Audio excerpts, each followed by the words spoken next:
Yes, hello, I am James Rowland, and today it's the WNR398. It's the 7th annual WNR Awards. Yes, ladies and gentlemen, we are here for the WNR Awards, and last year we split it into NXT, AEW, and WWE, but this year everyone and everything is included. Any promotion? Mainly the ones we watch on the pod, of course, but with me here today, let's welcome WNR team members. First up, it's Monty. How you doing? And I'm happy to be here, of course, here at the WNR Awards. It's very, very, very prestigious award show we're doing here, and I'm honored to be here. And I really like how Joe Gacy the show is this year. Very inclusive. I like that. We're talking about everybody. Let's do it. You had to mention Joe Gacy to start, but doesn't matter. Like you said, it is your second award show, and the second awards as well is another. Then Jaxie, how you doing? Hello. Looking forward to the second annual WNR Awards to be joining. I'm really, really excited. Thank you for having me. Well, it's a pleasure to have both of you on, of course. So NXT, NXT UK, AEW, and WWE covered there. But, of course, with Impact and AEW, it should be the ultimate one. But, unfortunately, he can't join us due to a medical emergency. But he has sent me his picks, so I've got twice as many to read out. But before we get on to, like we say, the 7th Annual WNR Awards, let's have a look at news. Because, quick news, and Jackson, I didn't know if you knew this or not, but myself and Monty have been doing this quite a while. We're actually a jinx to most WWE superstars. And in actual fact, we were talking about Jeff Hardy on the last pod we did, saying that he's got one more chance and he's doing well. So, of course, the news was that Jeff Hardy has indeed been released. What do you think of the jinx, and what do you think about the Jeff Hardy news, Jaxie? Yeah, I mean, it was really sad to kind of see, especially if anyone watched the Broken Skull session shortly just before. You kind of like want to think to yourself, does Jeff have it in him to kind of have a program with Roman? That would be quite interesting. So it kind of came out of nowhere. But I think that it could be for the best for Jeff. I think that a lot of the problems that Jeff may have been struggling with have consisted throughout being with the company, and it might do him some good just to kind of take a step away from the company for a while, and kind of just sort himself out and then decide where he wants to go, what he wants to do, that way. My main concern is his health, and I just want to express a speedy recovery for Jeff and for his family. Yeah, without a doubt. So the story behind it is he was sent home from a live event in December 4th in Texas.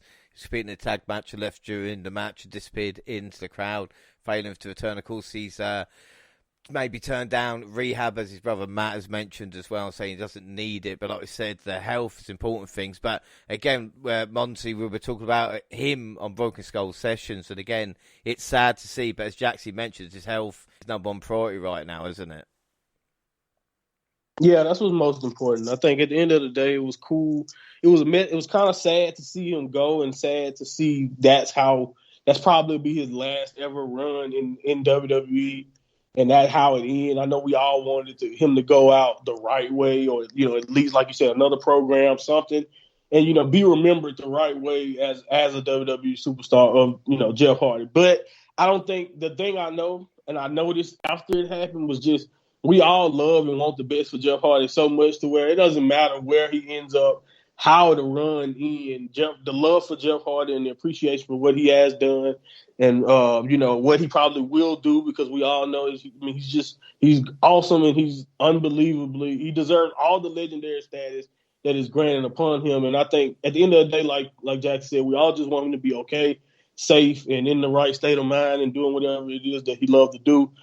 And like you said, maybe that means without WWE, that is what it is. That can't necessarily be helped now. But I did notice that at the end of the day, we all love and care for Jeff, because it was just a lot of outpouring. You almost thought something worse than him being released happened if you look at it. And you talk about having the dog with you. My cat just walked up here. Now he wants to bother me. But yeah, anyway, besides that information right there, back to the curse. I don't know what it is. I'm scared to talk about anything current because everything will be different the next time we talk. So I don't even get. That's just I don't know what it is, man. But we changing the world with every show. We literally are. I mean, we loved NXT, and not many shows completely change, and we have managed to do that with NXT as well. So we will leave alone a lot of things. And another bit of news actually was talking about contracts expiring, a lot of wrestlers leaving voluntarily, as it was, and usually leaving WWE, as we've seen recent times. Well, Kevin Owens was one of them, especially with his connections to AEW, but he has reportedly signed a new multi-million-dollar deal to remain in WWE. Is this a surprise? Jaxie, what do you think about Kevin Owens and this new deal? It definitely came as a surprise for me. I mean, I guess I listened to a bit too much gossip, maybe, when it comes to Kevin Owens, especially in terms of what I've heard rumors-wise, is that he was just kind of fed up with it within the WWE, within the company. So this came as a surprise for me. That being said, I'm kind of liking what WWE are doing with him at the moment. So if he is very happy in the company, and the company are looking to kind of use him in a way where he's like he could be thrown into a title picture, but also still maintain the middle card and upper card sort of ranking. Like I'm more than happy to keep seeing KO on TV. Like I do not want this man like leaving that company and then not going elsewhere. So if it meant like him, still being on TV, then I'm more than happy to have him on WWE. That being said, am I a little bit disappointed because I loved the prospect of him facing off against potential AEW stars? Potentially, yes, but it could have also not gone that way. So I'm kind of happy I'm content with seeing him on TV. Yeah, without doubt, it is really, really good stuff to see Kevin Owens. And the last kind of major event of the year was Winter is Coming, which of course AEW presented December 15th. So we're going to have a look at that quickly. And we start, of course, with the AEW World match. And Bryan Danielson even had been tearing through the Dark Order. But Page had enough of this cowboy shit. Look at the match. With 55 minutes gone, Danielson stomped the face of Hangman and told the court with another dead eye. Page stomped his opponent, headed a nice bit of revenge, having tried for the buckshot lariat, but Danielson caught him, applied to the bell lock. The champion fought out and delivered buckshot lariat, couldn't make the cover before the bell rang, signaling the end of a 60-minute time limit draw. Monty, did you see this and what were your thoughts? Yes, I had to make sure I rushed and seen it. I was excited for this match anyway going into it, and it definitely lived up to my expectations. The feat of not only having the conditioning to have an hour match that leads to a draw, but the execution and the level of investment from the fans for the entire hour. That entire ride, the fans were on it with them. Everyone was into it, and it was just an accomplishment in itself that the people were still involved after that long amount of time. It just shows how much people were really invested in the match and how good they were doing. And I was mostly just overall really impressed with Hangman. I know Danielson is one of the best to ever do it. I've always looked at him that way, and I know he's one of the best in the world currently, and just like literally on a different plane from a lot of people right now, in my opinion. But I think Hangman really proved that he also belongs to be there. And I don't know if it's anyone in wrestling who's a better genuine babyface right now, just at the level that he feels like whenever he's on television and whenever he's wrestling like he wrestled there. So I came away really impressed with Hangman. But I really loved it. I don't see how anyone can have a problem with it, And maybe I am a mark for New Japan in these longer style matches. I know some people hate anything that goes over 30 minutes, so that is what it is. But when they're going at it like that, and it's just the overall story is that neither man could get the upper hand that night, man. I don't see how you can look at an hour of free wrestling like that on television, just like free in front of you, and you have a problem with it. I came away very impressed. Yeah, I mean, like I said, it was an epic 2 men at the top of the game. And Jaxie, you got anything to add to that? No, I completely agree with everything Monty said, really. I mean, what you can't really go wrong with having a straight up wrestling match that goes like a full 60 minutes. And that's when you can actually appreciate the stamina and how much effort and energy it takes to actually pull off a match like that and have the crowd consistently behind you. I mean, that match from beginning to end was just great in every way. I've got no complaint against it. And for those that do complain that it went on a bit too long, like, what do you expect? Like, this isn't entertaining wrestling. This is wrestling entertainment. Enjoy the sports side of it as well. And this is exactly what we got here. I think without doubt. Well, we then see Wardlow slaughtering Matt Sydal, and then Hikaru Shida versus Serena Deeb, and what started as a red-hot, intense brawl settled down as Deeb worked over her opponent, showing why she's a professor of professional wrestling. Shida fought through the pain and survived submission. She launched Deeb into the turnbuckle, which was exposed, and scored a jackknife pin for the win. I thought this was another great wrestling match. Jaxie, what are your thoughts? Because we have discussed with the women's division in AEW. Yeah, again, agree with you. It was a really great match. I'm really enjoying these continuous builds on feuds between certain wrestlers who can just really carry each match and bring something new to the page. We get that quite often when it's Andrade versus Pac, which is another good, like, sort of ongoing rivalry.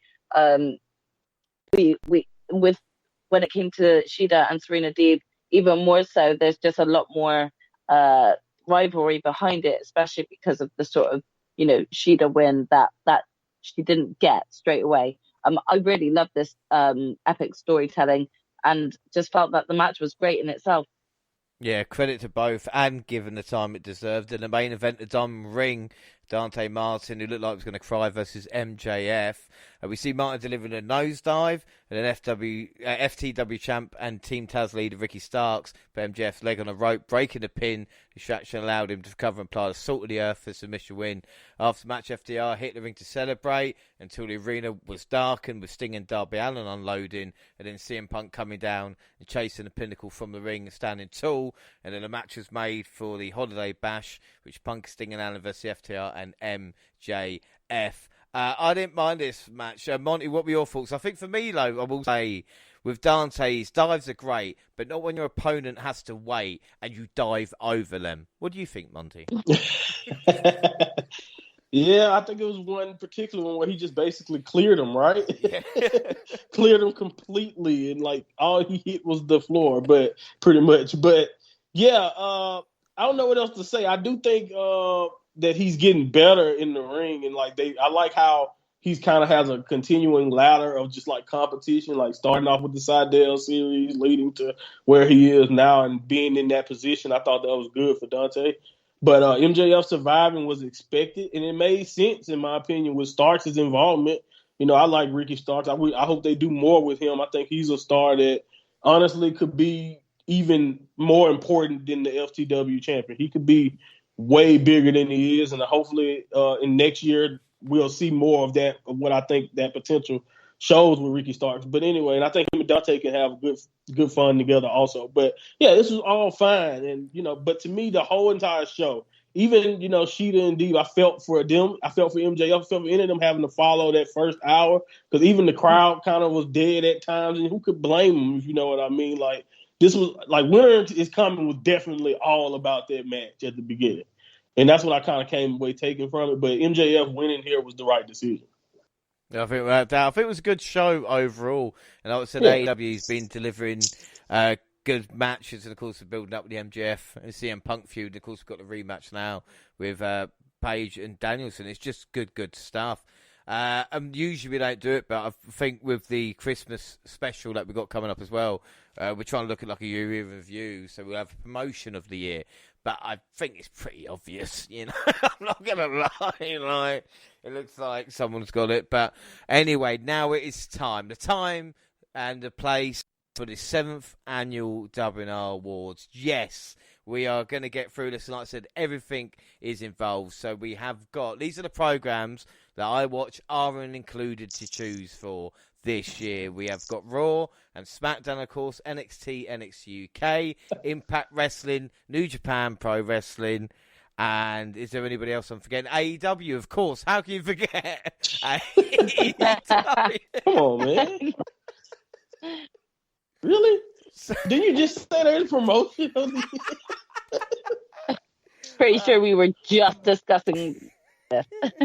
I will. Hey, I've been doing this for 7 years, so it's acceptable. So the WNR Awards, and of course, Ultimate One can't be here, so I have got his choices. So we're just going to go through them as we do, and we're going to start off with Entrance of the Year. So Entrance of the Year, and we will start with. I'll go Monty to start us off. What is your Entrance of the Year? So I don't necessarily have a particular style of entrance or anything, but a particular entrance that I remember enjoying the most memorable entrance that took place this year was obviously CM Punk's return entrance to me. The pop like I've never heard before. It just sticks out in my mind. They loved him. I mean, Chicago still, Chicago have not even come close to their first night, but they love him all. He still gets major pops, but that pop from when he finally returned, I will never forget it. And it's just like the entrance and him going into the crowd and all the happiness you saw on your screen. I don't see how anyone's entrance that took place in 2021 even comes close. Well, I think I'd be interested to see CM Punk. Ultimate One put Aleister Black, of course, because we know how cool that is in AEW. That was one of my choices alongside when Chris Jericho and the fans had to sing the Judas song coming out there.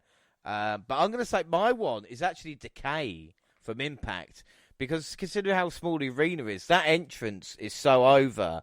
And when they come out, it is quite creepy. And to be able to do that on a smaller scale, I think it's credit to them. So my entrance of the year is Decay. Jaxie, what about you? I actually had the same answer as Ultimate One. I just am so enthralled by Aleister Black's entrance that won it over for me. I think Ali B, the way it works when he comes out is so kind of cool, and it adds to the character. I think any entrance that can do that really, really helps, Definitely. All right, so we have got our entrance of the year. Up next is commentator. So, Jackson, why don't you tell me who your commentator of the year is? Tony Schiavone for me. I think it's a lot to do with not only his friendship with Britt Baker, it's some of the one-liners that he comes out with against superstars he's just not impressed with. The best sort of form of example I can give you, it was I think it was during the Hangman Page Kenny Omega match when the Young Bucks were making their way out, and he just went, "Oh, dipshit alert." And that for me had me absolutely in stitches. I just think that he's just one of those unsung heroes of 2021 for sure. So that's my pick. You don't find the relationship with him and Britt a bit creepy? No, I don't. I love it. It's different because, we see so many different types of relationships that the commentators can have with the superstars. So I actually really enjoy his friendship with her. Monty, who would be your commentator of the year? Yo, that's an underrated pick. I can't believe I didn't even think about Schiavone, because you're right. I enjoy a lot of what Schiavone say on a week-to-week basis.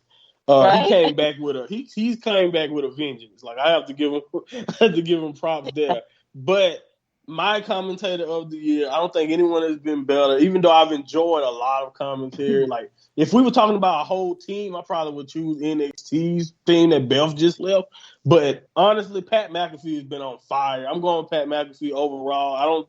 When I watch SmackDown, even the stuff that I hate, even bum-ass Baron Corbin, or when Madcap Moss is also out there, whenever Pat McAfee is there to provide one-liners, even last night when that segment was getting destroyed, when they give him some CM Punk chant, he says, "Yes, I agree with the fans. I need love too." I don't care what you say. That was just an awesome thing to say right there, because it's like, yeah, we can't acknowledge what they're actually saying, but I actually agree with them right now. This is horrible. And only Pat McAfee gets away with saying stuff like that.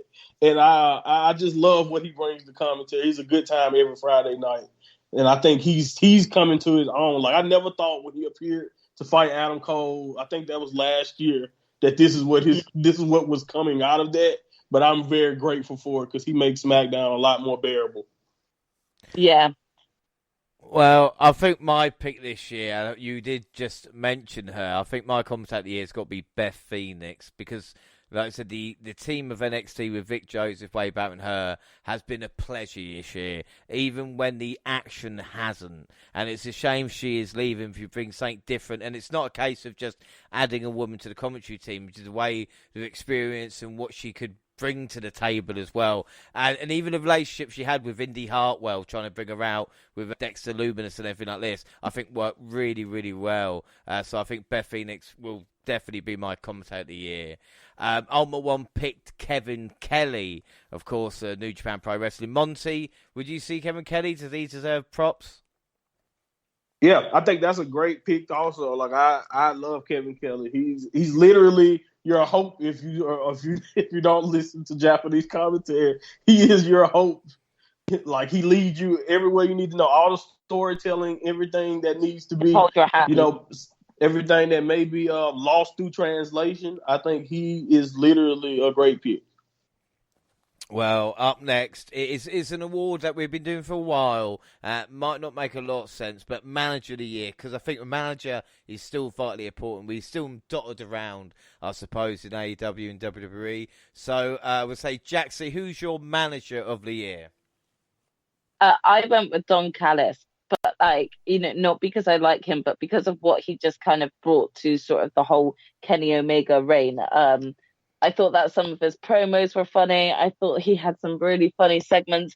My favorite standout moment for him was him posing as the cameraman, with the fake beard and everything like that, as well as just a shout out to that god-awful hand-painted oil picture that the Young Bucks had come across when meeting up with Kenny at one point. He just had some really great moments that I felt added and to AEW in a brilliant way.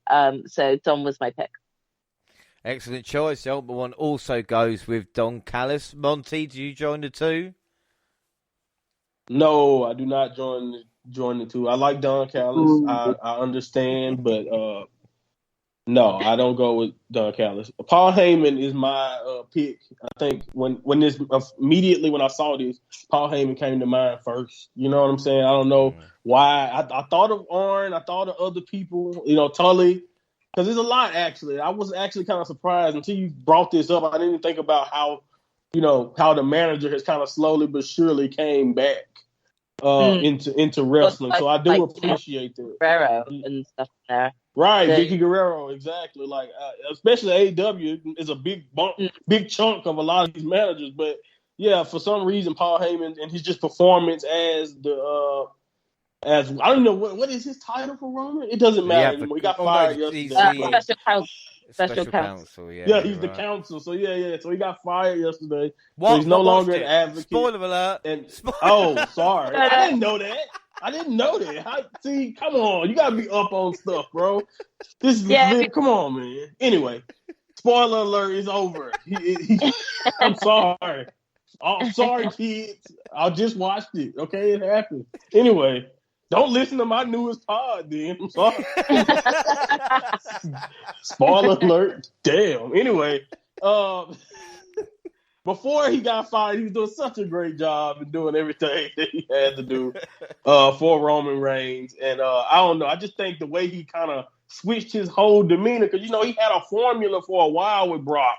And, he is literally the complete opposite. He's not as boisterous. He's, very slimy. And, Paul is always good at that. But he was more than that all the time. I just, like I said, everything Roman has been doing to me has been just top-notch entertainment stuff. So, and Paul Heyman was a big part of that.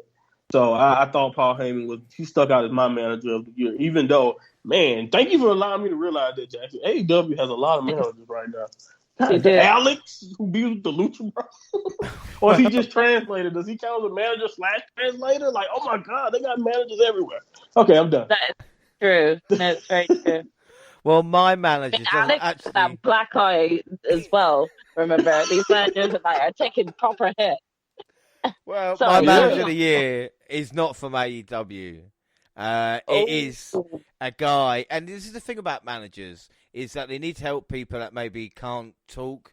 Obviously, that's the whole point of a manager. And just with maybe one, client, as it was with Paul Heyman, yes, that's fine. But I'm looking at a man who he's got diamonds in his hands, and that is Malcolm Bivens. Now, I never thought I would pick this man, but he's a guy that's making NXT tick at this moment in time, and actually, dare I say, making Roderick Strong interesting for the first time in 5 years, which again is pretty difficult. You look at the Creed brothers, you look at Ivy Nile, you look at what they bring to the table as well, and it's Malcolm Bivens there who's actually. How can anybody from 2.0 win this award? Well, look, because for the entire year. Look, I'm looking at it as equality. Did you throw a shot at my pick with Malcolm Bivens? We've got to have every place representative.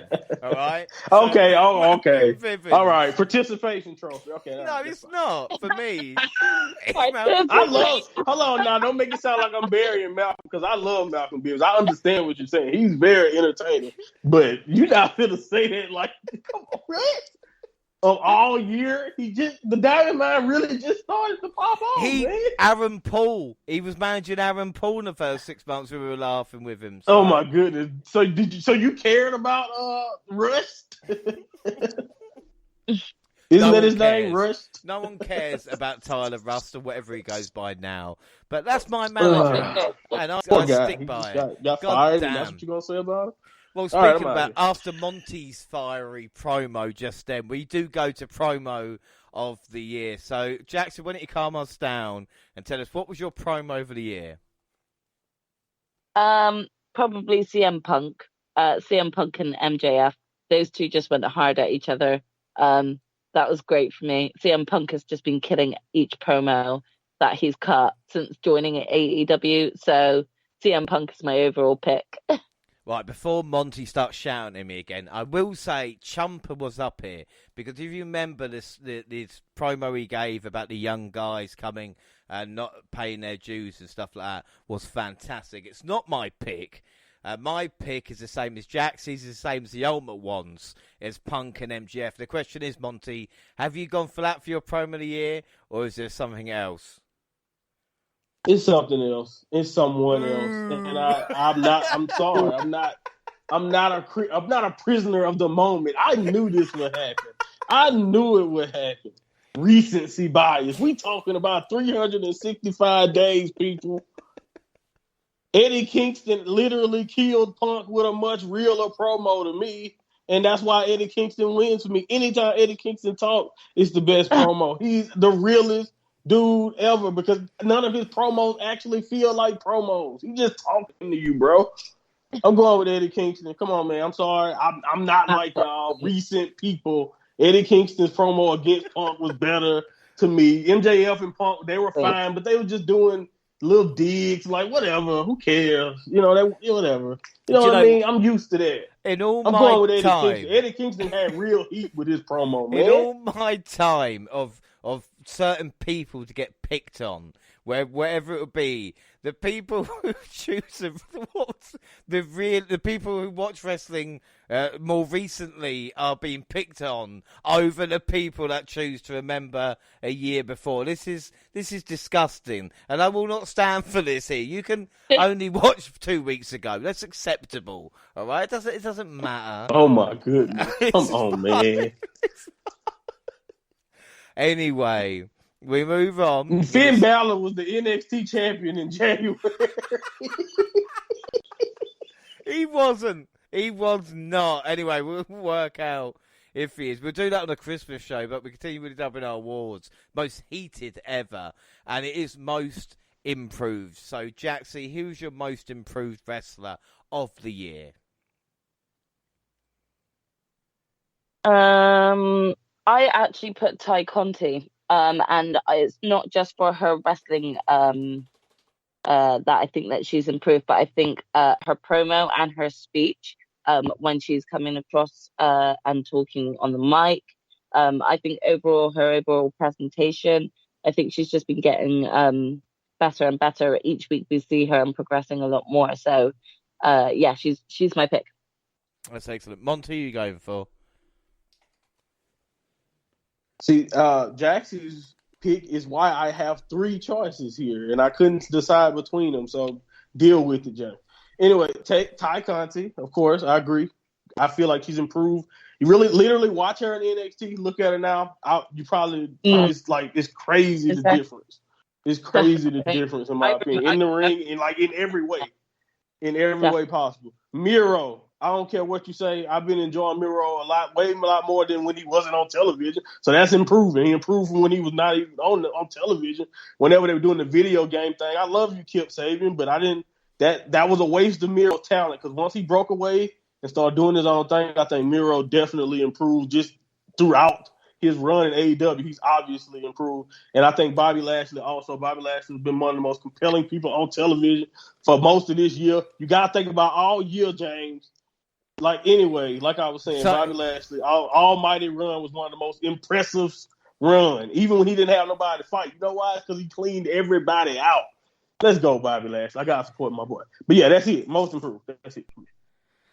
Well, you made your point. So we got Conte Lashley. Ultimate One picked Xavier Woods, I suppose, because of his King of the Ring run that he's doing, and of course trying to build up in the single competition makes sense. My most improved is a wrestler who does improve week in, week out, and we've mentioned this on the podcast before, and that's Bianca Belaire. And when you think of her position at the start of the year in the Royal Rumble, and what she's doing now with promos, just on a weekly basis, even with matches against Doudrop, she's knocking it out of the park. And she's no doubt the most improved. There's added shine to her. She is a superstar. Cannot disagree with that, man. Thank you very much. Jaxie, comeback of the year. And now I want to put Bryan Danielson, but is that an actual one? Because I'm trying to understand like what you meant by comeback of the year. Is that just like returning to the promotion, or could it be someone like Bryan Danielson who transitioned into a different promotion? Well, I'd say with Danielson probably count because Ultimate One put Morrissey, who's came into Impact as well, and a kind of change of character from what we know in the more serious side. So I suppose Danielson with the American Dragon character coming back.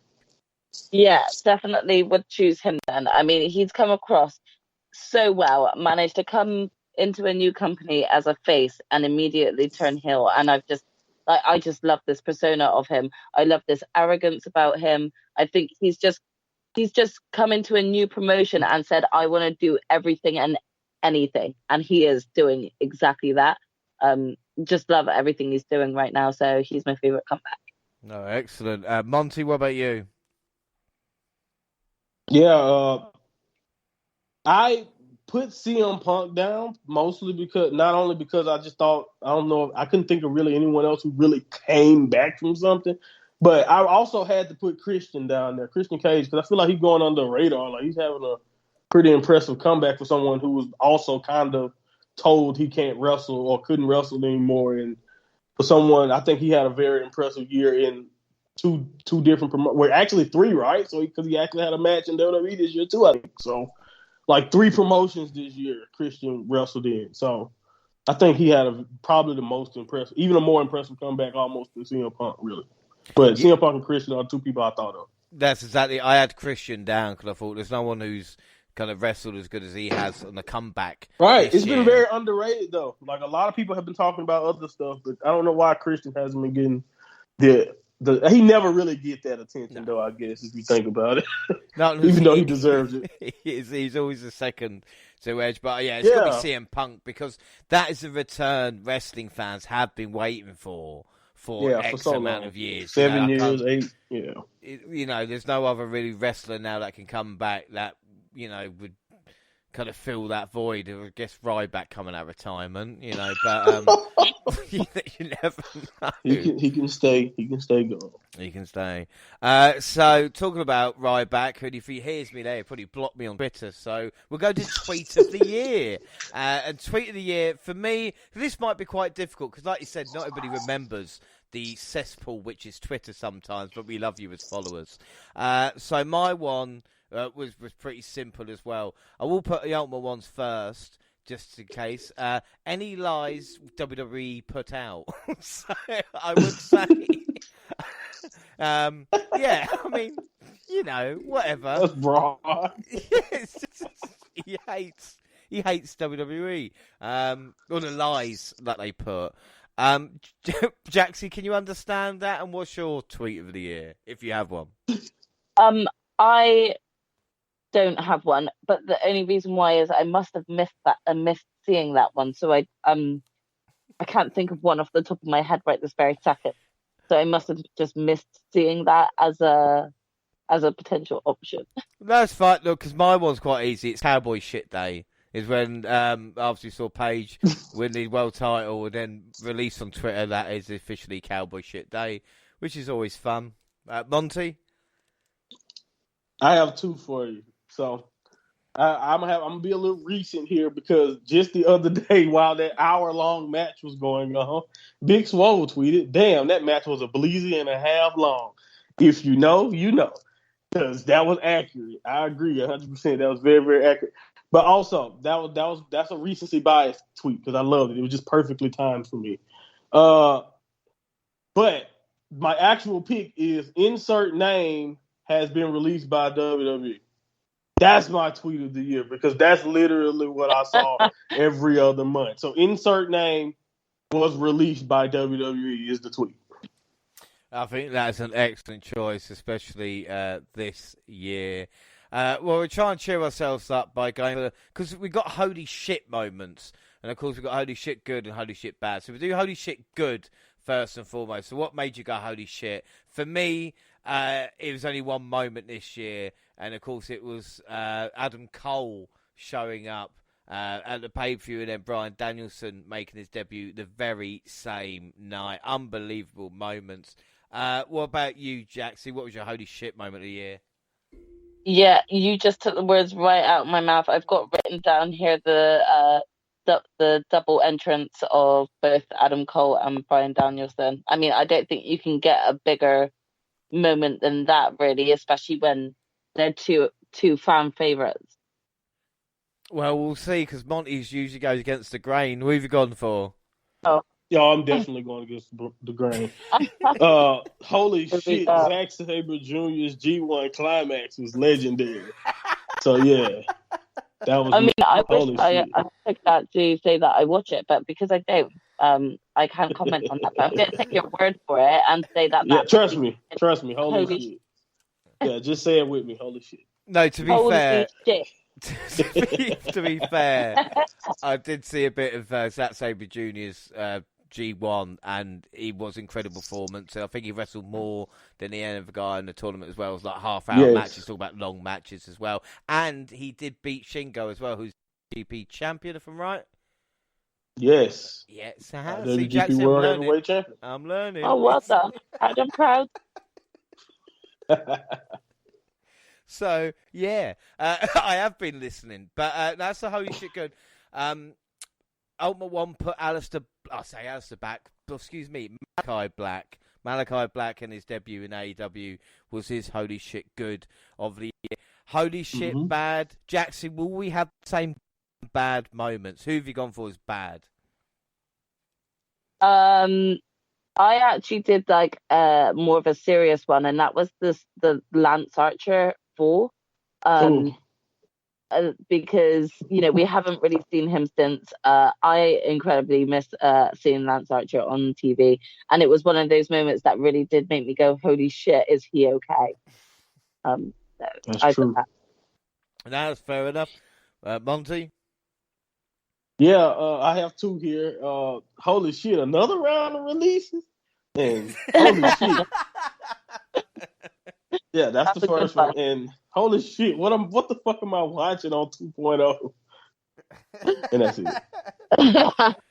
The biggest holy shit moment for me, bad, was at SummerSlam and waiting for Bianca Bellaire to be in action against Becky Lynch. That's a good one. I didn't actually think of that. Do you know what? Now that you say it, if I thought of that, then that would have been my holy shit moment. I'll take back my 2.0 dig for that one, actually. Can I take back my moment as well for it?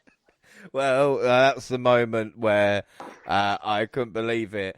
Ultimate One is not here to defend himself, but his holy shit bad was the inspiration winning the Impact Tag Team title. Oh, he was real mad about that, though. He was definitely not happy about that, so that doesn't surprise me at all. I did not think it was that much of a big deal, but that defined his year. I mean, look at how he took that personal. He really did. Yeah. Oh, bless. Let's see. So up after that, well, we're going to continue with the kind of loved and hated because we've got the internet's most loved, the internet's most hated. So the internet loved. For me, it's the same as last year.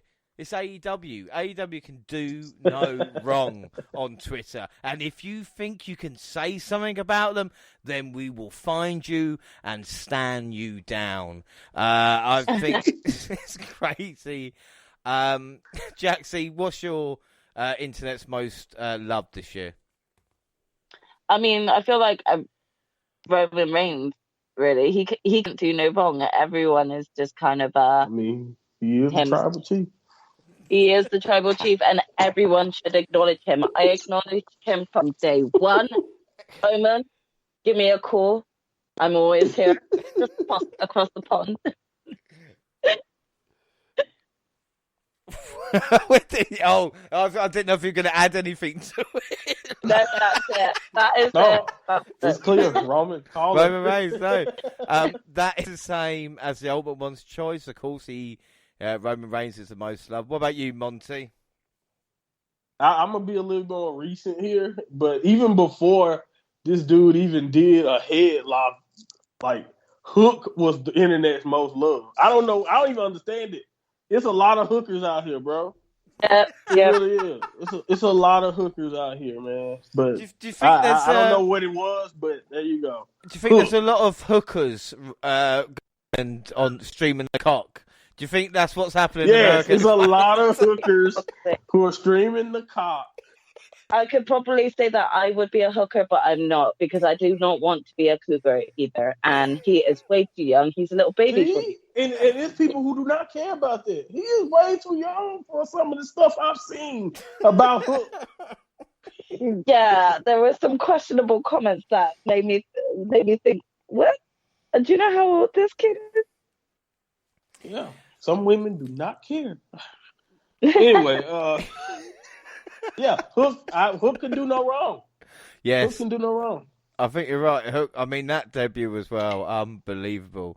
All right, so from most loved to most hated, well, Jaxie, what are you going to put for most hated? Who's the most hated person on the internet this year? Cody. Hands down, Cody Rose. Cody. That's it, right there. He can do no good, regardless as to whether or not on it or not. It really doesn't matter. The man freaking dyed his hair back brown, and he got shit for it. Like this man breathes wrong to everyone on Twitter. He pinned a dude on fire the other week, and people were just like, "What are you trying to prove, Cody?" Listen, man threw the belt back in the ring because none of them wanted it. Yeah, like I don't know how much more you can get than that. Like I don't. Do you know what? Personally, I think I like Cody more because of how petty everyone is about him and how fucking petty this whole thing. Oh, he's doing so well. He's succeeding so well. We hate him for it. That is literally it. I couldn't. I'm sorry. If I owned my own wrestling company, you best be damn sure I'm making sure I get into the title picture at some point. And the fact that you're going to hate me for it, bruv, I built this company from scratch. Sit and twist. You know? Sorry. Cody gets all the hate. for no reason whatsoever, for just being Cody. So he wins it, hands down. But when you said, people hate them because they're successful and they're doing well, isn't that just like the internet? Don't they just hate anybody? That's the definition of internet hate. That's literally, that's exactly how it goes. Definitely. So, Monty, who's the most hated then on the internet? Yeah, I mean, I didn't think about that. Maybe it's because personally I don't necessarily hate Cody. I can understand. I can already see why it's going on. But yeah, I don't necessarily. Maybe that's why I didn't think about Cody like that. But Nick Khan, I mean, it doesn't matter. I don't really. I'm not saying. He's been the guy who's been basically the culprit or blamed for all of those horrible releases, all those horrible podcasts I had to try to do. When everybody just lost, a lot of people lose their job, and you gotta try your best to, you know what I mean, not be pissed. Yeah, and then all the changes to NXT, and like I'm not saying everybody who's on internet most hated don't mean they don't necessarily deserve it. So Cody may not deserve his hate, but I think a lot of the moves Nick Khan, a lot of things he said this year has rubbed a lot of people on the internet and just a lot of people in the wrestling community in general wrong. So yeah, I think he's got a lot of enemies. Yeah, people don't like him already, and I don't even really know much about him. I really learned stuff about him this year, you know what I mean? And then he's just hated out of nowhere. I'm not gonna say it's undeserved, but yeah, it's just crazy to me. Well, I'll tell you someone who likes him, and it's someone who is universally loved. And the first time I heard it, is this guy actually got the problem? The Rock. Apparently, him and The Rock go back years. And The Rock said he's a really nice guy. And actually, he's a big wrestling fan. And I'm thinking... And everybody loves Dwayne. So I'm thinking... He gets the friend pass or whatever. Is this the start of the turn now for The Rock? Is this the start? Yeah. Like he's on top. Yeah. And soon we'll be buying Scorpion King 5 from the local garage as it was or whatever. Fingers in. But someone who's is just as hated is Vince McMahon. And again, he's the most hated man because he was right up there with Nick. I just knew Nick, but he's right next to him, really. The thing is that Roman Reigns, people say he's most loved, but they don't go, well done, Vince McMahon, for seeing Roman Reigns and putting him in position and booking him as strong as you have. They go, fuck Vince McMahon. They only remember how much he did wrong at first. It's like Bobby Lashley. He booked Bobby Lashley as a horrible. Oh, Lord, you remember Bobby's sister? Exactly, but this year, the WWE champion. Look at Bianca Bellaire. Look at all the positives. But it doesn't matter because it's Vince McMahon and it's easy to hate him. But don't you say anything about Tony Khan. Do you know what I mean? It's a very simple thing of Vince will take the shit all day long. And that's what you do, I suppose, like you said, when you're on top, as it is. Yeah. And it's not, some of it is deserved. It's fair enough. We move on to underrated wrestler. This is always quite a good one. Most underrated wrestler. Jaxie, who's the most underrated wrestler this year in the world? Okay, so it depends on how you look at it, right? Because first of all, I've got Shayna Baszler written down because she's underused, underutilized, and therefore underrated. Not by us, the fans, but by her own company. And that is just straight up wrong. So I do have her there. I do actually have Lee Moriarty as well because I think after his match with CM Punk, I think he's severely underrated for the type of superstar he could become. So it would be Moriarty alongside Shayna. I had to have like a boy and a girl. No, that's fine. Ultimate One put Josh Alexander as underrated, I suppose. From Impact? Yes, the former Impact champion. Okay, yeah. I actually agree with that too. And Monty, who have you picked? I kind of agree with the way you just put that about Shayna when it comes to regards to Shinsuke Nakamura. And the only reason why I say that is because I think the fans know that he's the king of strong style. He has the respect of a lot of fans because they know about his past, but he's never really been allowed to be let loose. He's the Intercontinental Champion, and I swear he has not defended this belt. And I'm about to start a drinking game, guys. I promise you. And if he continues to just stand backstage with the belt or walk out with boobs and have a random tag match and not defend the title, I'm just going to start getting drunk every week for SmackDown because I'm trying to figure out why they won't even let him wrestle or even act like they have a semblance of an Intercontinental scene right there. So I really feel like he's underrated or underutilized, like underappreciated because he's a legend who could not necessarily, I'm saying he has to be a world champion, but I remember they were teasing stuff that he would do with Roman, and they just kind of went away with it at the beginning of the year or whatever. And just, he's the Intercontinental champion, yeah, and that's fine. But without any defenses or any important storylines, what does it matter? All of his title reigns that he's had, United States, Intercontinental, they've had that similar thing going on. And I just feel like he's been severely underrated during his time in New Japan. I mean, not in New Japan, because I believe compared to his time in New Japan, he's been severely underrated by WWE because he's just, I don't understand. Not that he has to be a world champion, but at least wrestling and doing something of importance. I don't see why he's your Intercontinental champion if you can't do that with him. That is true. Well, the two guys I'm going to pick, one of them is Rohit Raju from Impact. And the thing is as well, after it for so long, with few wrestlers, you just think, is it because of the way they look? Is it because of from Indian descent? If it looked, if you're a white male signed for AEW, you'd be known as the biggest heel going.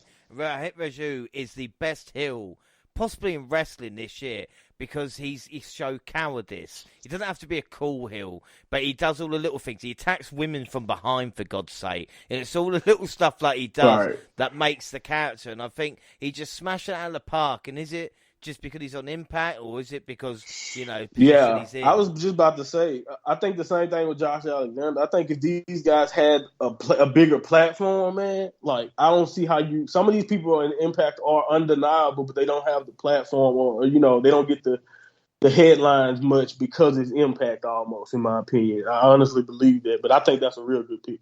And my other one is a guy I believe can go really far in WWE, Zach Gibson, Grizzled Young Vets. His promos are up on a level and he can work consistently. If anybody go back and watch NXT UK, the second tournament where he wins with the Shankly Gates as well, submission. There's so much more he can do as an individual, and I just think every week where the Grizzled Young Vets are getting squashed on NXT, it's just taken away a guy who could be really, really strong. And like I said, the promos are up there with anything that I've seen this year as well, and just severely underrated and a great wrestler. But that's overrated.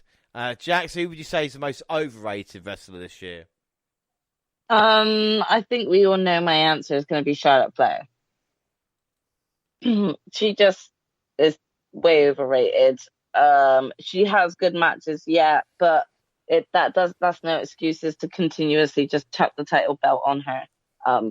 I think that she is highly overrated, and a lot of people just, she is another one of those ones that can't do no wrong in wrestling matches and on Twitter. Like, everyone is just always so into her, and I'm just over her. I mean, that's a choice. I know you haven't been Charlotte's biggest fan. It'd be interesting to see. Monty, what about you? Yeah, I think I look at this guy as a legend, and I appreciate a lot of the work, especially a lot of stuff he's done in the past. But man, Matt Hardy in AEW for me, I don't know what it is. I think maybe people may not rate Matt Hardy as high as I think of him in my mind, but I feel like you at least expect more interesting things. And like, I don't know what happened, but it's just so confusing what they do with Matt Hardy. Like, do you understand that he's responsible for like 3 to 4 different tag teams himself, and they all supposed to represent him? And he was following around Orange Cassidy for most of the year. Therefore, that means after the initial run of that storyline, I did not care about what Matt Hardy was doing for a big chunk of the year. So it's just, I don't understand it. I feel like what they're doing is wasting Butcher and the Blade, wasting the potential of Private Party. Like, I don't like how they just random guys now. And Angelico and Jack Evans were interesting for a minute and then bowed. Now they're in that family. And now they're just relative. Only time I see them is on Dark or whatever. So it doesn't make sense. I don't know. Maybe that's just me. Maybe I rated him too high in the first place. But Matt Hardy has been uninterested in AEW. And I think he can fix it maybe. But they got to change some stuff because I don't like anything they do with Matt Hardy. When his music hit, I split. I think it'd be fair to say one went Baron Corbin for most overrated. That's a great pick, but bum-ass Baron Corbin was interesting for a while. Yes. And then they ruined it. The reactions he can get as well, I think, are worthwhile. Yeah. My one is going to piss everybody off, I think. Most overrated thing this year was Kenny Omega's AEW World Title reign. Whoa. I really Funny. It's just... What did it accomplish? It could have been anybody. We just needed him to drop the belt to Adam Page. That's it. Nothing else was accomplished. Interference from the Good Brothers or recency bias, stuff bro. like this. Even the Impact stuff didn't work out. The caliber of matches that he put onto entertainment enough. But he didn't main event pay-per-views. He didn't. You know, it was triple threat with Orange Cassidy in one pay-per-view, was it? And then it was something else with someone else. I can't really remember. And what was wrong with that? It was just quality. I can't remember his matches. What about the quality? You don't remember his matches? Like what? The half-hour draw that's about now because Paige and Bryan did an hour. Like recency bias. Yeah, man. but people only believe recently, and I think. At least they're even doing that type of booking. Like WWE would rather continuously do roll-up pins just to actually continue on with this 50-50 booking that they love. Like I said, and some people love the NWO booked Kenny Omega's world title reign, but others wanted to maybe see something different they didn't see 20 years previously. But that's, like I said, each other's is what it is, and I just think this year with Kenny... We'll have to agree to disagree on that one. I think I made a better case for Matt Hardy, but that's fine. For me, most overrated thing this year was Omega, because you're just going, yeah, but people are going to say it's brilliant anyway. Oh, so you hated PWIs, Lee. So, well, you just think, wait till you hear my rest of the year. You wait until you hear that. Yeah. On that note, it is half time on the WNR Awards. And we were going to play a game, but the game was more fit for the Ultimate one because the new game was called Reaction. And the thing is, it was going to be 2 minutes of talking. And the game is you come up with a subject yourself. And it has to be something that you know is going to get reaction. But the other players cannot react to it. If they do, you get a point. Do you understand the game so far? It makes sense, doesn't it? Oh, God. Yeah. So, kind of. Yeah. Right. So the most controversial subject you can think that someone will definitely react to. So I'm going to start, because obviously, so if anybody reacts to it, I get a point. And after 2 minutes, whoever's got the least amount of points, I guess is the winner. Fair enough? Okay. We're going to try. If it fails, it fails. That's why new games on here are always fun to see if they work or not. So I've got 2 minutes on the clock for no reason. If you react, I get a point. And my subject, I should have really gone Kenny Omega's AEW World Title. I think that would have worked. But I'm going to say Ric Flair is overrated. My 2 minutes will start now. Now, hopefully you guys won't react, because I don't know what you feel about Ric Flair, but obviously every day he's tarnishing his own legacy when it comes to certain things. But when you actually look back at Ric Flair, you think, was it really anything to begin with? I mean, yeah, don't get me wrong, a couple of good matches with Steamboat, but apart from that, there was nothing really else. You had the Flair bump off the top, and then you're going, there's not really else added to it. I mean, anybody could really go an hour. We've seen that recent times as well. So it'll be interesting to see with Ric Flair. I'm getting nothing. That's good there. I like this. This is absolute. Have you turned your mics off? Is that what the trick is? No, how old do you think I am? Right. What can I change? Come on, man. I knew that would get. Do you know what Ric Flair I actually got to watch? What Ric Flair did you get to? I watched late 90s and 2000s Ric Flair. I'm not that offended. Now, if I was watching 80s heyday Ric Flair and I was that familiar, maybe I would be hurt. I would say I failed at that one there. That would be fair to say. Yeah, right, that one didn't work. Fair enough. Work the room. All right, Monty, you're up next then. And you got to come up with a subject that's going to get reaction. But don't worry, the silence is deafening. True. So whenever I you're don't ready, think mine is going to work, but whatever. I'm just going to go. Right, ready? Tell me your subject and I'll start the clock. Hulk Hogan's leg drop sucked. Oh, I heard something. What was that?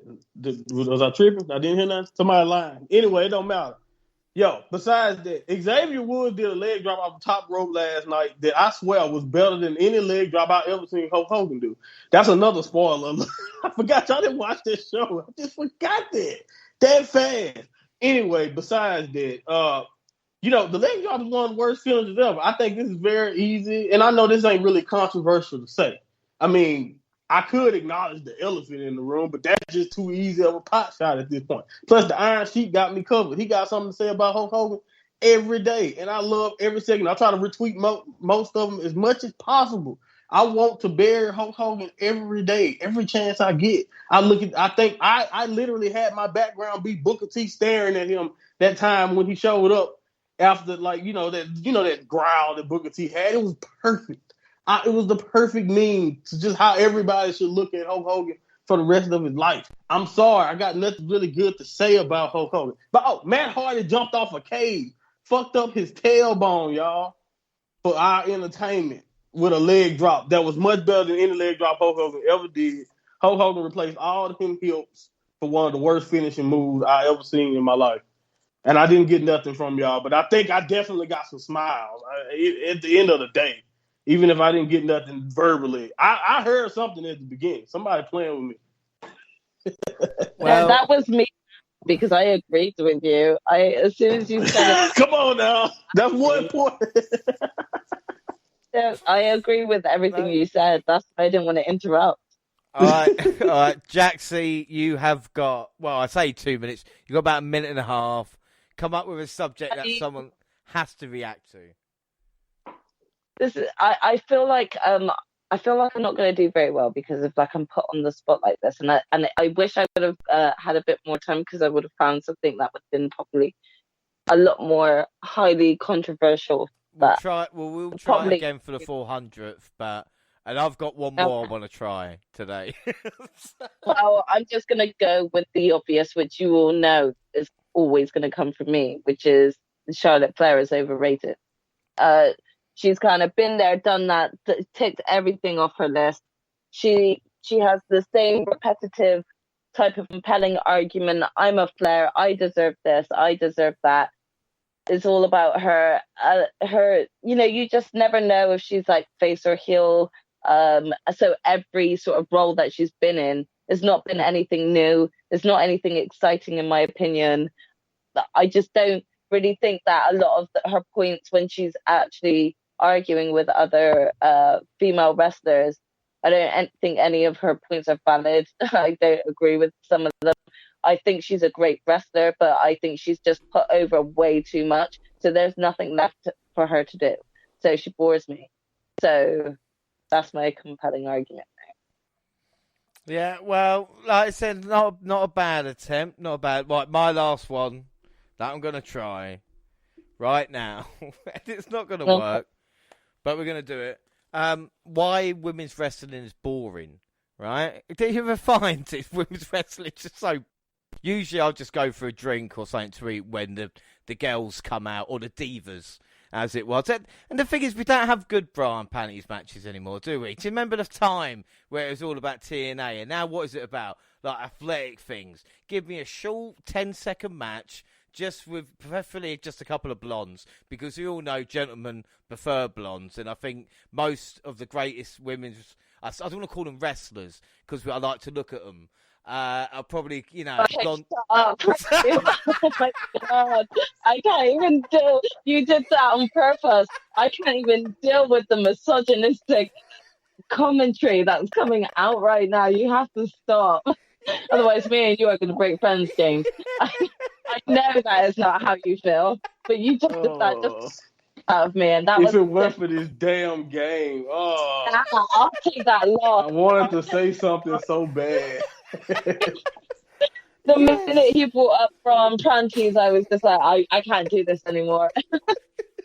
I knew what he was doing though, so I was like, I gotta let this go. I was gonna do it.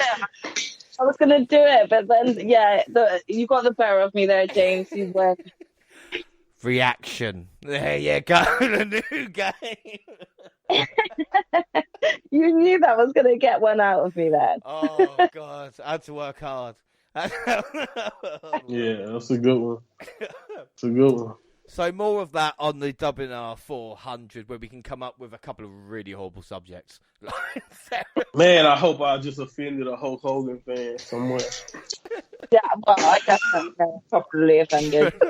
Well, as long as it's just not like Chris Benoit is innocent, we should be all right. But like I said... I wanted to go there, but I tried to have taste. That was my next one. Now that you've said that, I've got a really good one about Vicky Guerrero. It would have been great. Well, like I said, more than 400, but we will continue with the WNR Kurt Angle Awards. called Charmel a gutter slut. Why didn't I think about that one? We move on. I was just trying to make y'all laugh, man. I honestly was. I was just like, let me see if I can bury Hulk Hogan and make someone chuckle. Oh, you did well. Well, there we go. So back to the WNR Awards. It's halftime is over, and we've just had a new game. And the first award up after the break is a WNR favourite. It's the Johnny Gargano Award for most punishment taken in a match. Of course, the award is Johnny Gargano way back after in TakeOver, where not only did the Authors of Pain beat them for the tag team titles, but Tommaso Ciampa did indeed turn on him and destroy him in the process. So quite a big award. Jaxie, who gets the Johnny Gargano Award for you? So I'm just going to go ahead and go for Eddie Kingston. I think Eddie Kingston's just gone and taken a lot of punishment this year, but I think he also is addicted to the pain. I think he goes for a lot of hard street matches, or matches that will just put him in harm's way, and that's how he likes it. Unhinged, Mad King, Eddie Kingston. It's an excellent choice there with Eddie. Monty? Yeah, I originally wrote down any Darby Allin match, but also apparently on Twitter yesterday with Cora Jade also. He took some damage in that in that situation too. So but yeah, any Darby Allin match. He's addicted to taking damage. Yeah. I think that's a good one. Ultimate One did put Moxley again. It's the same situation. If you look at his matches with Archer and Suzuki this year, really good stuff. Mine is just the one incident, and I think the person that, for me, deserves the Johnny Gunn Award for most punishment taken a match is Cody Rose for his arm still being on fire when he goes for the cover. That was dope. Never seen that before in my life. Never seen it before in my life. He pinned someone while on fire, and they still booed him. Yeah, they still booed him. Not only does he win the most hated, but also the Johnny Gargano. So at least he'll be a bit happy when he listens back to this. But of course, that is Johnny Gargano. And we move on to Move of the Year. Now, Move on the Year is one of my favourites because, I mean, back in the past, Tyler Bate with the clotheslines. And last year looked Leon Ruff, and that did him well for 2021. But my one this year has got to be Ray Phoenix and running the ropes. And he runs the ropes as fast as I do just running. So when you can do that, it is very, very impressive. And it leaves me awe-inspired by him as well. So Ray Phoenix running the ropes. What about you, Jaxie? So I've got the buckshot lariat. Cool. I think it just looks devastating when it connects. Can't argue with that. That's great. That's real.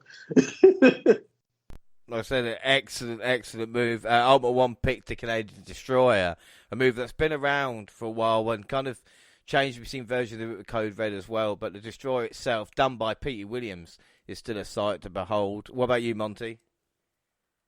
Yeah, I'm physical, man. Shingo Takagi's combo that finishes most of his match, the pumping bomber, which is also a lariat, but he runs full speed to the ropes, take your head off, and then pick you up for the last of the dragon, which is one of the best finishers in New Japan this year. Beat a lot of people this year with that combination. And anytime Shingo Takagi is in the ring, he's going to finish the match most likely with a pumping bomber that leads to a last of the dragon. So that's my move. It's like a combo. That's a package deal. He may give you 3 or 4 pumping bombers, but best believe a last of the dragon will finish the match. Yeah, without a doubt. Well, we move on to one to watch. I don't want to toot my horn too much, but I did look back at who I picked, thinking they would be released. My 2 one to watches were Shotzi Blackheart and Austin Theory. So, don't mind if I'm a little bit smug. Jaxie, Who are you going to pick for your one to watch of 2022? I actually have gone with Jamie Hayter. I think that she has got a lot of potential to get pushed far in AEW if done right. We've already seen some potential tension between her and Britt Baker come through. It could be her year come 2022 if she's booked properly. So I've gone with her. Yeah, it's another one who I'm seeing more and more, week in, week out, going, yeah, you're improving and it looks quite good, especially under Baker at the moment in time as well. Monty, what about your one to watch? Yeah, well, my one to watch was, of course, the A champion in NXT 2.0, Carmelo Hayes. I feel like he's going to have an even bigger year than what he's already in and out this year on. He's North American champion now. Who knows? He could be, the next NXT champion or a NXT champion before next year is over. And also possibly on the main roster before you know it. You never know. I think Carmelo Hayes proved that, he definitely don't miss. And I think Damian Priest, they've hit it out the park so far, what they're doing to him on the main roster.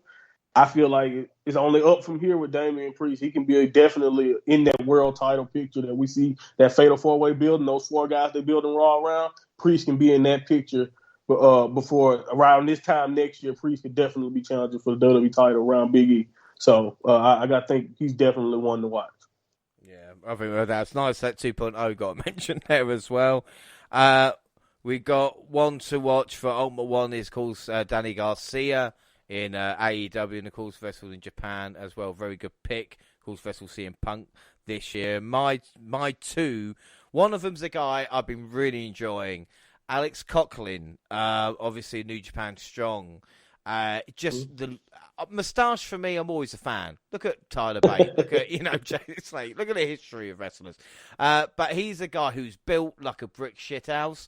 He's got the kind of look about him. He's fantastic as a wrestler. As well as everything else. And I just believe if he finds that right character, there's a guy that could, do really, really well in professional wrestling in the next 10 or 15 years. And my other one, it's probably no surprise whatsoever to Monty that I've gone for him, but I had to. It is Sam Gradwell. And again, talk about another monster. I mean, he might call people yogurts, but they deserve to be called yogurts when he's that size and he's that good.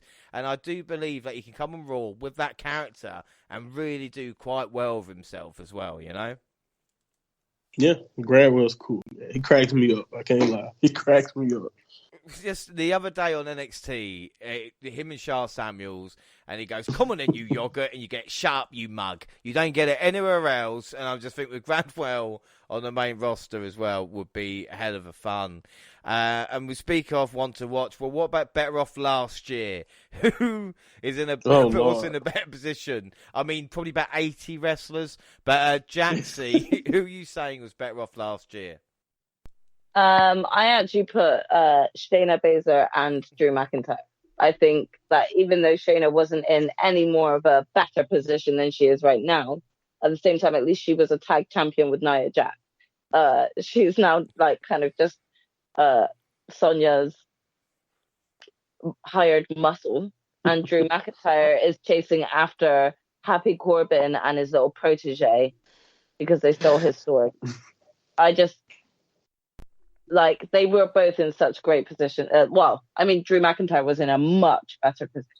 I think when it comes to Drew, he will be in a better position in a couple of months. It feels like he's just kind of... Right now he's just chasing around Happy Corbin. That's what I'm saying, wasting time at this moment in time, which is a bit sad to see, and as I said, the same with Baszler. Ultimate One put Moose, and he's the Impact World Champion, so I don't know how... How much better can it get than that? Yes, last year he wasn't champion, but again, it's your own choices. I'm not here to pick into them. No. Right. Monty, who's better off last year for you? Although the future is bright, there's nobody who was more better off last year, in my opinion, than Keith Lee. Like, oh my goodness. Like, I saw in October, Adam Cole and Johnny Gargano were promoting a toy for Keith Lee's NXT run for NXT. They're promoting a toy. Just think about that and think about where we are now. So, yeah, like you said, one of those 80 wrestlers I think you were talking about, but Keith Lee I think if you would have asked me last year who I thought was one to watch, he probably was there. And now, he has no one. It's nowhere to us to watch him. But like I said, the future is bright right now. So I think he'll be fine as time goes on. So I can't wait until that return finally happens, wherever it is. But I think Keith Lee was definitely better off. I think that's a great shout. My one is, let me take you back to 2 years previously. And you said to this wrestler, in 2022, you will face the WWE Hall of Fame at WrestleMania and beat them for the Universal Championship. Then go feud with a guy that you've known for many, many years in the same group. And it will be like, what's not a bad year? No, it's great. And then last year, what's going to happen to me this year? They go, look, you're going to be in a WrestleMania match against McMahon, and then you're going to be on pay-per-view fighting for the WWE Championship, and he's going to say, "What about afterwards?" He go, "Don't worry about that. It'll be fine." And unfortunately, it wasn't for him. And I think a person in a much better position last year than he was now is Braun Strowman. Now, don't get me wrong. I know he's looking fantastic on social media, but I think to the what he was getting paid in WWE compared to what he can get on the independent scene is a massive, I think, drop-off, and I don't think AEW will be paying what WWE pay for him either. So at this moment in time, like I said, I understand with the EC3 with the field and narrative, but I just think Strowman, that is a WWE guy, and not in that position, I think it's very, very strange, and I think he was better off last year. Yeah, I can't argue with that. Yeah, you've got a good point. All right, so now we're going to move on to the big ones. These are the big hard-hitting WNR Awards, and we've got two very similar, but they are different for some reason. So we've got Storyline of the Year first. So Storyline of the Year, and then we've got Rivalry Year, because they are different, trust me. So my Storyline of the Year is going to be, if anybody else has got this is great. But mine is LA Knight versus Cameron Grimes. That is my storyline for the $1 Million Championship. Monty, look, I'm not going to explain. How much did I love that? Yeah, it was awesome. I loved it. I know you definitely loved it. It was just, and I think, everyone who got a chance to actually appreciate the matches, everything that came along with it, probably definitely enjoyed that. I think the thing that kind of ruined it for me was just how it ended, and then what everything happened after this. Like, that's one of the last great moments of Black and Gold. You see what I'm saying? And that's still a sore subject for me. No, like I said, and the face was excellent. But it was great. It was awesome. The heel, the roles they played in each, there was nothing nice or nothing likable about LA Knight, which is incredible when you think about what they're trying to do with him now.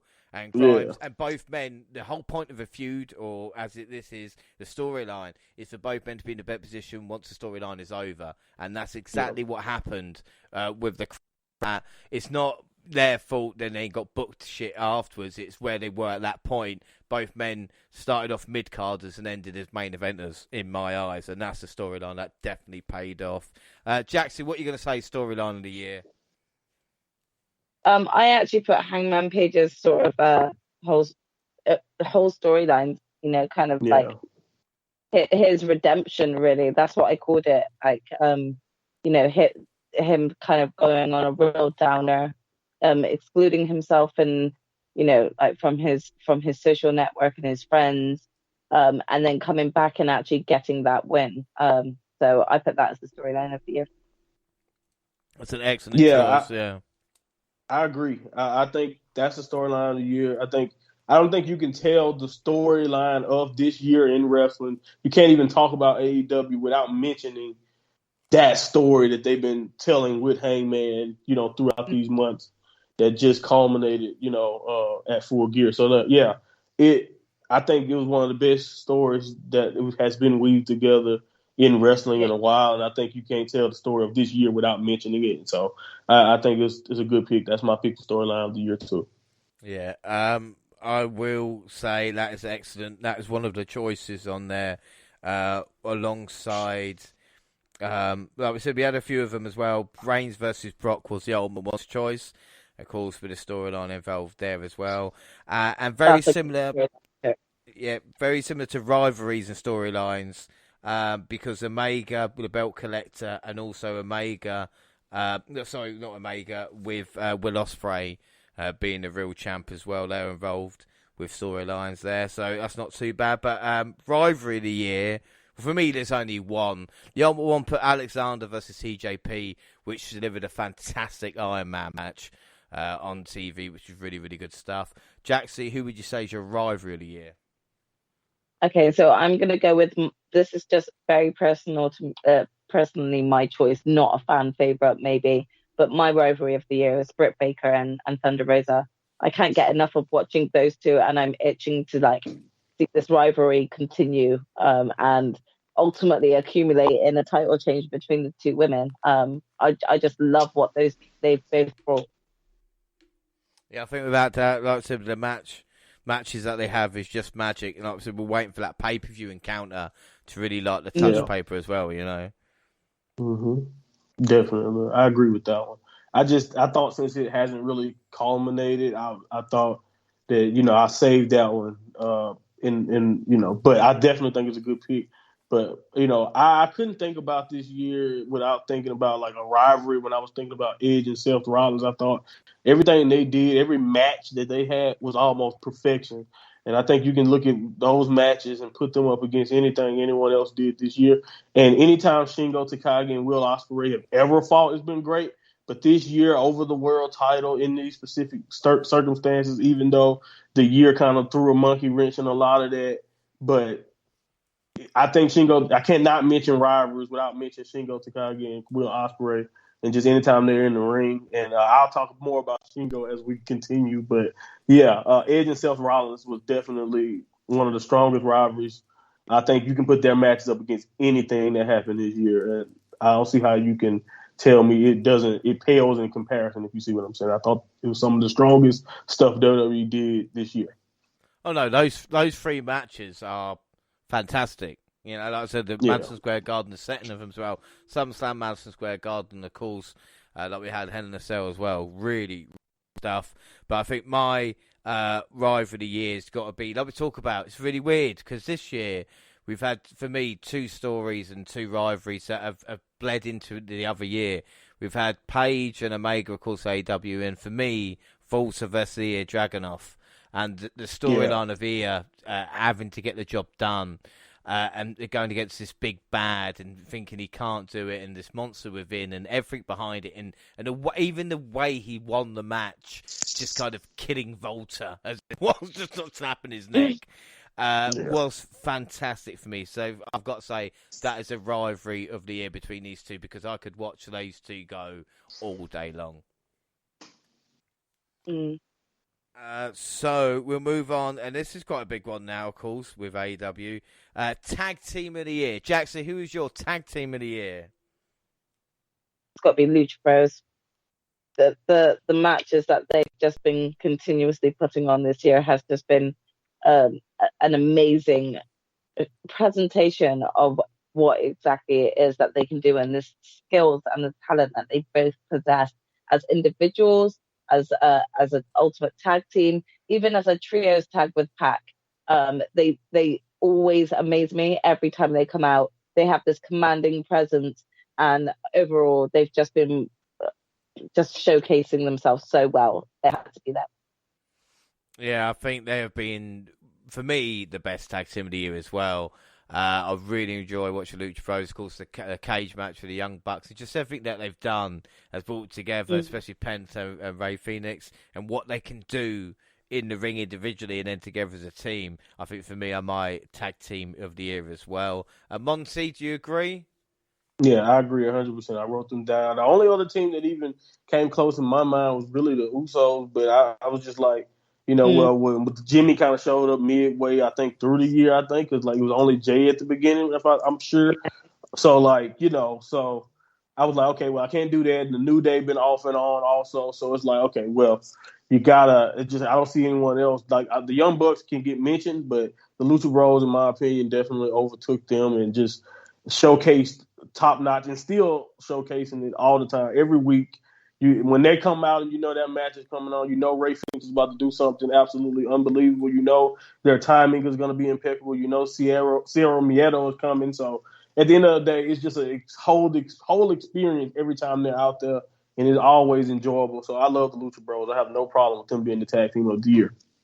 Yeah, I have to agree though that Usos for me were kind of I was toying with putting them first just because of not only their overall unity as brothers and stuff, but what they do bring into the ring and the amount of energy they bring to each match. But ultimately, I still feel Lucha Bros has just gotten above and beyond this year.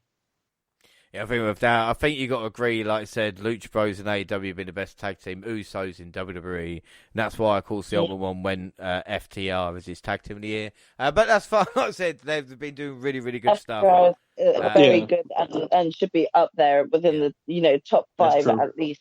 Well, anyway, alongside Young Bucks. Young Bucks should definitely be up there too. Yeah, without a doubt. All right, so now we move on to Male Wrestler of the Year. Yes, we do a male, we do the women, then we do the overall wrestler as well. So Man of the Year. Monty, who's going to be Male Wrestler of the Year? My guy has not lost since 2019.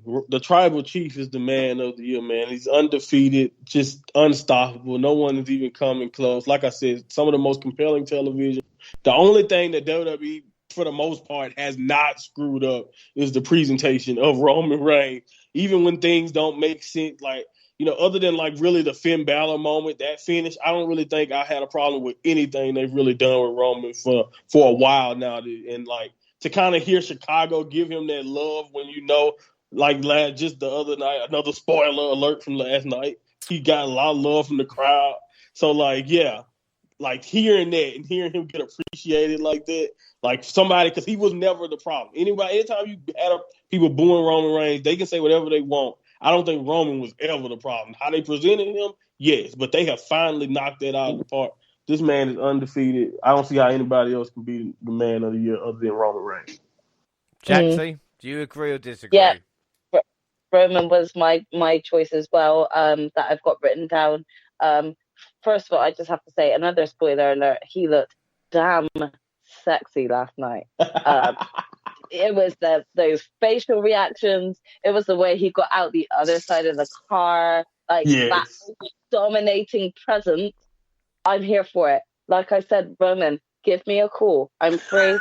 Whenever you want to jump over the other side of the pond, give me a call. The guy can do no wrong on Twitter, in the ring. As Monty said, Chicago were loving him when he's supposed to be a heel. I will never actually boo him. I will acknowledge him. He is my Tribal Chief, and he is the Man of the Year. Well, acknowledge him, James. No, that's fair enough. Kenny Omega is Ultimate One's pick for Male Wrestler of the Year. And my one's a guy, and again, it's quite weird. I don't think ever we've had someone who could be seen as underrated and also Wrestler of the Year, but this is what's happened. Because my Wrestler of the Year is Josh Alexander.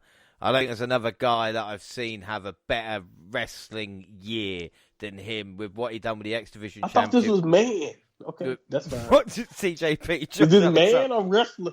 It's his man, but like I said, he's been my man of the year. I'm not judging you. Go ahead. Yeah, well, shut the fuck up. He's my man of the year. Is there what I want to put? His matches have been fantastic. Every single time he goes in the ring, he delivers. Whereas it would be wrestlers against or whether he'll go to New Japan just to have a couple of other matches as well. Just always delivers. Fantastic mixture of a Kurt Angle and a kind of Chris Benoit with a style. And now he's got the storyline to sink his teeth into next year as well. Fantastic. He is the man of the year for me, Josh Alexander. Right, we'll move on to Women of the Year. Monty, who are you going to go for? Bianca Belaire, hands down. Easily. No one better. Like you said, you say most improved. I say Bianca has always had it, and she just finally got a chance to show everybody what she can do with proper booking and proper presentation. You know, all of us was not sad and saying holy shit about her losing the belt that way for no reason. Nobody was presented better. I don't think they've booked anyone better this year as a woman in the company, and I think WWE has probably the strongest women roster. I put, overall, if you just count everything. So I kind of value what they do with the women a little bit more. Not to take shots at any other company, but yeah, even more than AEW at this point. And I think Bianca is the best woman was the best woman consistently for most of this year, even without the belt. She's the most, like you mentioned earlier, she's the most compelling thing. Even like when Becky, it's not just Becky. I remember at a time when like Charlotte was on Raw, it was just Charlotte who had attracted attention for the most part. Other people deserved the attention, but Charlotte was the main focus of that show for a while this year. Now, when it's there, it's not just Becky's segment that's important. People are coming to see Bianca also, and I just love that. And I think it's a testament to her hard work and just how great of a year that she's had. Yeah, I completely agree with you. Bianca Belaire is my Woman of the Year as well. Jaxie? Surprisingly, she's my Woman of the Year too. I do not have anything else to add. I think Monty really summed it up well. Why it's nice we all can agree on Bianca Belaire. That's why Ultimate One went to Yana Parazzo. And I knew it. We're not going to agree. We haven't agreed on anyone. I'm trying my best not to disrespect Impact fans, but that's fine. No, Parazzo has been brilliant, but Belaire. No, she's great. No, yeah, she's great. Fantastic. But like I said, Belaire was there. Right, let's see if we can agree on one thing. Our pay-per-view of the year. I'm pretty sure we can. I've looked at scores as well. No, they are we biggest can't. scored. All right, Jaxie, first up, what is your pay for the year?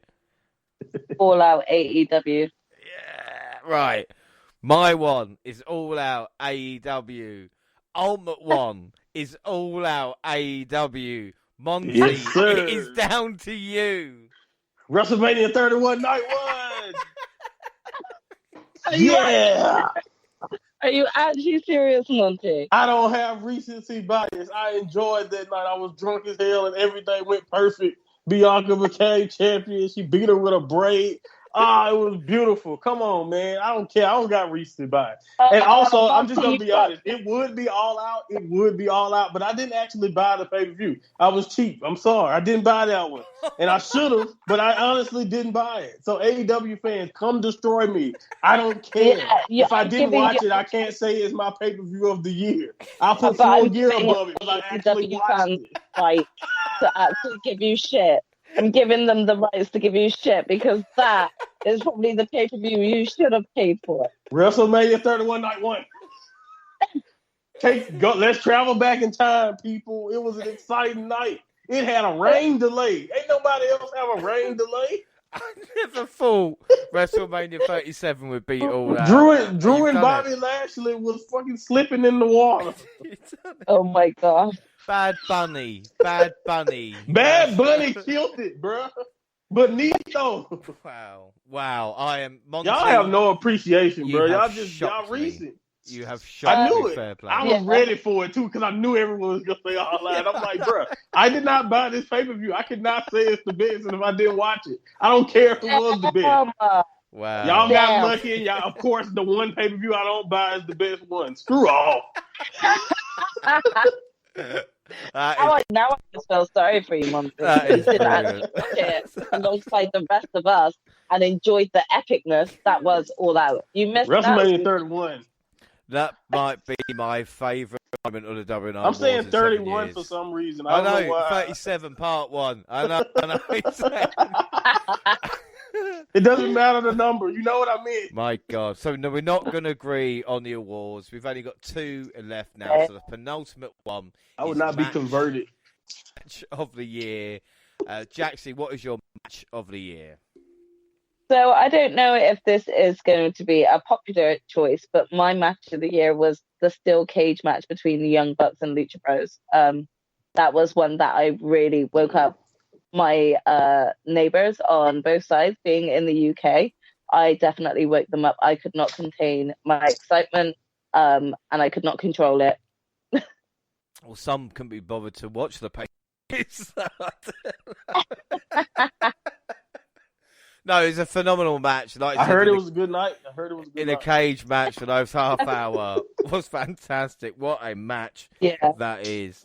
Monty, what are you going to go for? I mean, that match was what all the dirt sheet said, but you just had to. I didn't watch it, so I can't rate it. Anyway,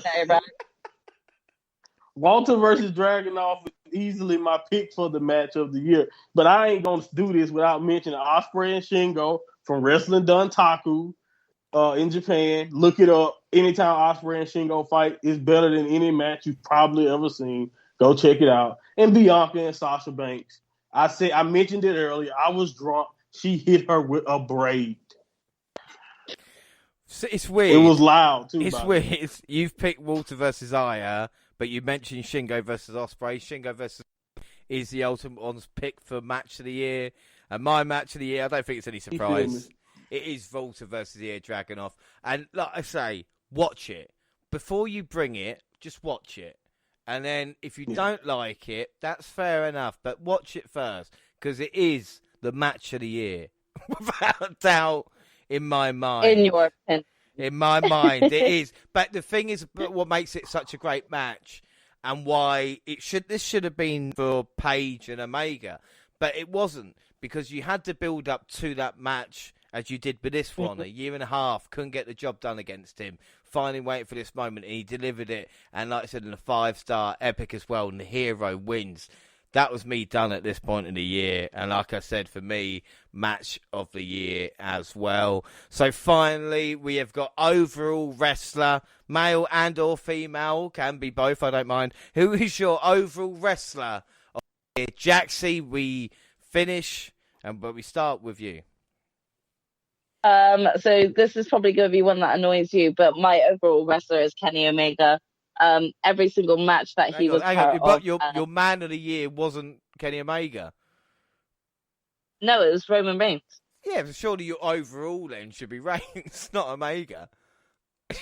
Really? Well, I'm saying, don't listen to him. You're doing your thing. Why does it have to be that? I mean, otherwise you would have just meshed those two into the same category. I mean, if we're talking about man, yes, Roman Reigns is sexy as fuck. I love him. I will acknowledge him.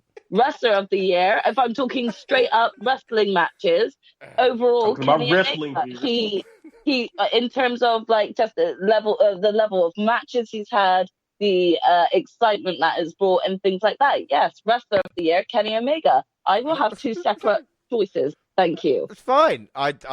You agree with the ultimate one. Kenny Omega is both your wrestlers of the year. Take that as you like it. Monty. Why are you keep burying Kenny Omega? He sounds a bit stupid, doesn't he? What did Kenny do? He hates the V-trigger. I know for a fact that you hate the V-trigger. Have you noticed all of Omega's matches are the same? It's just like V-trigger, oh my V-trigger. God, I'm not going to do this. It's true. It's true. Let's not go with this, James. We're not going to go. Monty, overall wrestler, please. This is sick. Anyway, I couldn't do this without mentioning. So these people are not my picks, but I'm going to mention all of them. Bianca Bellaire, obviously. Bobby Lashley. Big E deserves mention. Zack Sabre Jr. And I cannot do this without mentioning Kenny Omega. He ain't my wrestler of the year, but I can't do this. I'm not going to bury him like James is doing for some reason. I don't even understand the beef. But Kenny Omega definitely deserves to be mentioned. But my picks are, like I always mention, he was voted the MVP by Tokyo Sport.